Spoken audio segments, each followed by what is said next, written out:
नमस्कार।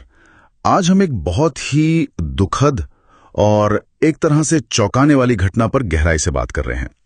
यह है एयर इंडिया फ्लाइट AI-171 का अहमदाबाद में हुआ हादसा।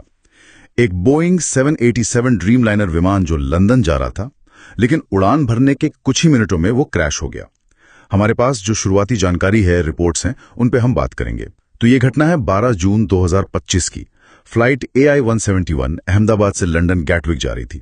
दोपहर का वक्त था, करीब 1:15 बजे का। विमान में कुल 242 लोग थे, मतलब 230 यात्री और 12 क्रू मेंबर्स। और टेक ऑफ के बस कुछ ही देर बाद ये विमान अहमदाबाद में ही मेघानी नगर इलाके में बीजे मेडिकल कॉलेज के एक हॉस्पिटल पर गिर गया। जी, और ये हादसा बहुत ही भयानक था।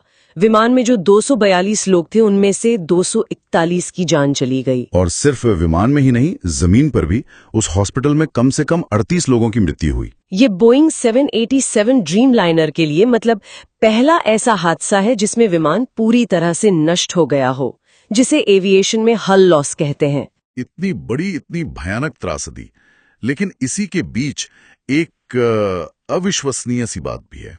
एक व्यक्ति इस हादसे में बच गया, विश्वश कुमार रमेश, भारतीय मूल के ब्रिटिश नागरिक। हाँ, ये वाकई मतलब किसी चमत्कार जैसा ही है। वो एग्जिट रो 11A पर बैठे थे और रिपोर्ट्स के मुताबिक उन्हें सिर्फ मामूली चोटें आईं। वो मलबे से खुद ही बाहर निकल आए। तो ये कैसे हुआ होगा? मतलब एग्जिट रो के पास होने से इतना फर्क पड़ा? विशेषज्ञ यही मान रहे हैं। शायद इमरजेंसी एग्जिट के पास उनकी सीट थी, तो क्रैश के इम्पैक्ट का असर वहां थोड़ा कम रहा होगा और शायद उन्हें निकलने का रास्ता भी जल्दी मिल गया। ये दिखाता है कि उम्मीद हमेशा रहती है, पर यह बहुत ही रेयर केस है। लेकिन हमें ये नहीं भूलना चाहिए कि जमीन पर भी यह हादसा एक कहर बनकर टूटा। हाँ, ये भी बहुत दुखद पहलू है। हॉस्टल में बताया जा रहा है कि कम से कम 10 डॉक्टर और मेडिकल छात्र थे जो लंच कर रहे थे उस वक्त। जी, 6 डॉक्टर और 4 छात्र, उनकी भी जान चली गई।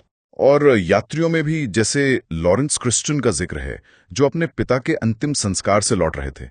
एक हादसा कितनी जिंदगियों को, कितने परिवारों को बिखेर देता है। बिल्कुल सही कहा।